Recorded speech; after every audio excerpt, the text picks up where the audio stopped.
தாத்தா, நீங்கள் காரில் உட்காந்துன்னு கதவை சாத்திக்கின்னு யாரும் இல்லை அப்படின்னு அமைதியாக உட்காந்து பேசினுக்கிறீங்க. உங்களை தொந்தரவு பண்ணுறதுக்கு யாரும் இல்லை. நீங்கள் சுதந்திர மனிதன் போல் இருக்கிறீர்கள். நீங்கள் ஏதாவது மனசில் வந்த ஏதாவது ஒரு பாட்டுங்களை பாடினாருங்க தாத்தா. ஞாபகம் வந்ததெல்லாம் கொஞ்சம் பாடுங்க போதும். அந்த தலைப்புகளை வச்சுக்கின்னு அந்த பாட்டை கேட்டுக்கின்னு நாங்கள் முழுசாக எங்களுக்கு ஞாபகம் வந்ததெல்லாம் நாங்கள் யோசித்துக்கிறோம். நீங்கள் பாடுங்க தாத்தா. சரி செல்வங்களே, நீங்கள் சொல்வதும் சரியாக தான் இருக்குது. உள்ள காரில் நாங்கள் எங்கேயும் வந்துட்டு இருந்தோம்.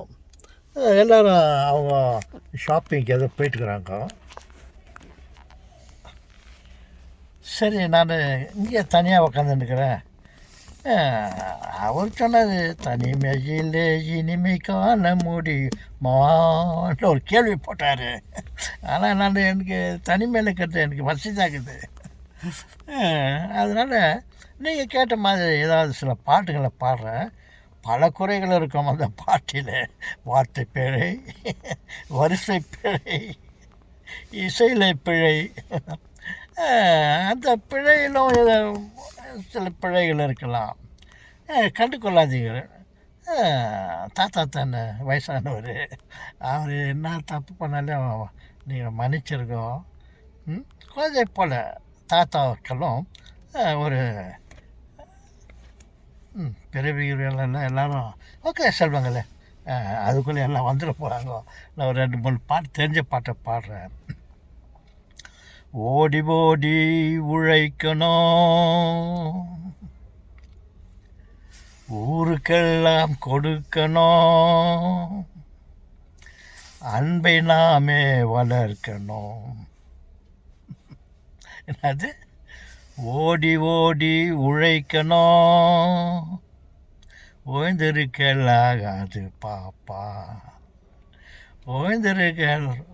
ஓய்ந்திருக்கலாகாது தாத்தா. பாடுங்க தாத்தா. ஓகே, வேறு பாட்டு. முன்னேற்ற பாதையிலே மனசை வச்சு, அப்படி இப்படி இல்லை, முழு மூச்சாய் அதற்காக தினம் உழைத்து, முன்னேற்ற பாதையிலே மனசை வச்சு அதற்காக தினம் உழைத்து அப்படின்னு ஒரு பாட்டுக்குது. வார்த்தைகள் வரவில்லை. பொறுப்புள்ள பெரியோர்கள் சொன்னபடி உழைத்தால் பெருகாதோ சாகுபடி. விவசாயி விவசாயி, கருப்பென்றும் சிகப்பென்றும் வேற்றுமையாய்,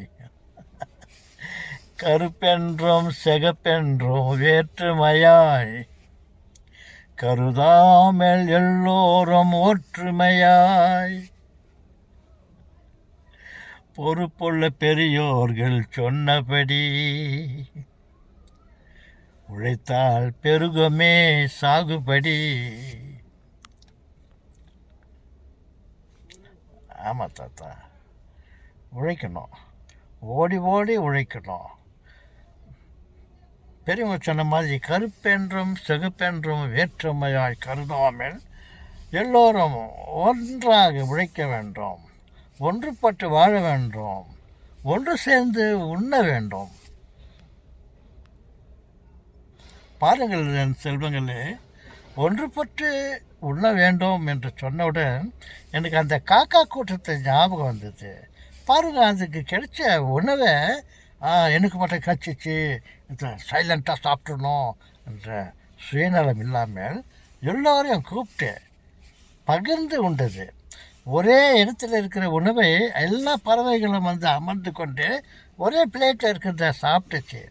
அதே போல் நமது நண்பர்கள் இருக்கிறார்கள், நம் உடன்பிறப்புகள் இருக்கிறார்கள்.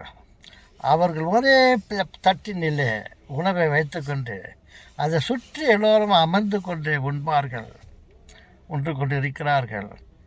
எனக்கு அதெல்லாம் ஞாபகம் இருக்குது. அவங்கள பார்த்து அட்லீஸ்ட்டு நம்ம தெரிஞ்சுக்கின்னு அட்லீஸ்ட் ஒன்றா இருக்கலாமே, ஒரே மனதோடு விட்டு கொடுத்து வாழலாமே, அது நன்றாக இருக்குமே என்று யோசனை பண்ணுறேன்.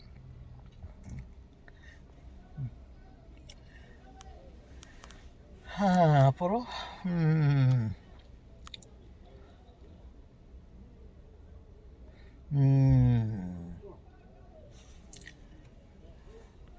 கரை மேல் பிறக்க வைத்தான் கண்ணீரில் மிதக்க வைத்தான், தரை மேல் பிறக்க வைத்தான், எங்களை தண்ணீரில் பிழைக்க வைத்தான்.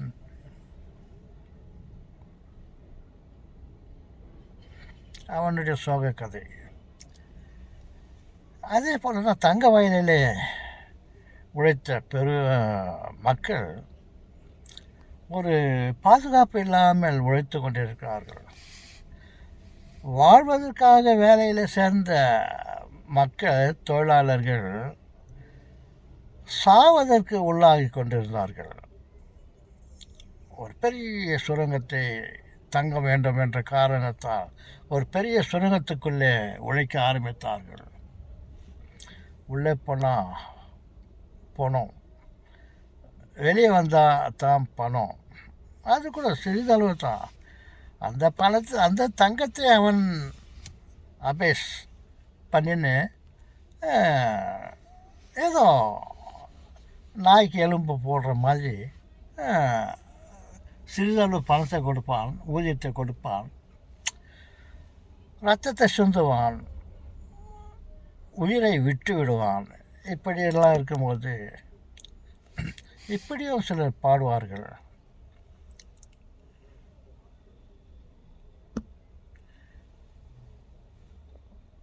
மாயமாய் உயிரை மாய்க்கும் கனி வேலை இருந்தென்ன, மார்பின் ரத்தம் வடியும் நிறுத்தம் உழைத்திடும் புத்ரா. மாயமாய் உயிரை மாய்க்கும் கனி வேலை இருந்தென்ன, மார்பின் ரத்தம் வடியும் நிறுத்தம் உழைத்திடும் புத்ரா.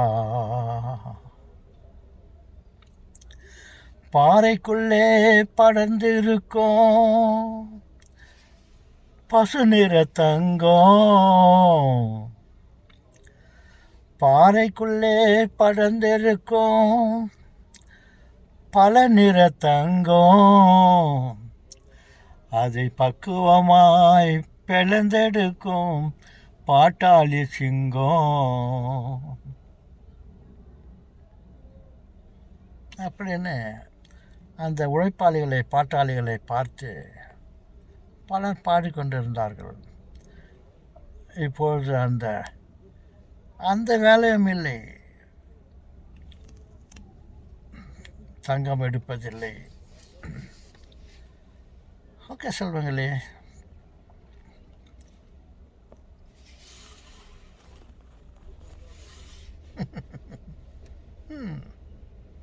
நமக்கு நல்ல காலம் வரும். அவன் சொன்னான், காலம் கத்தால நல்ல காலம் பொறுக்குது, நல்ல காலம் பொறுக்குது அப்படின்னு. எல்லோருக்கும் அந்த வாய்ப்பு இருக்குது செல்வங்களே. அவர்களுடைய நிலைக்கு தகுந்த மாதிரி கடவுள் அவர்களுக்கு மன அமைதியும் சந்தோஷத்தையும் ஆகாரத்தையும் கொடுத்து கொண்டே இருக்கிறார். கா கா கா ஆகாரம்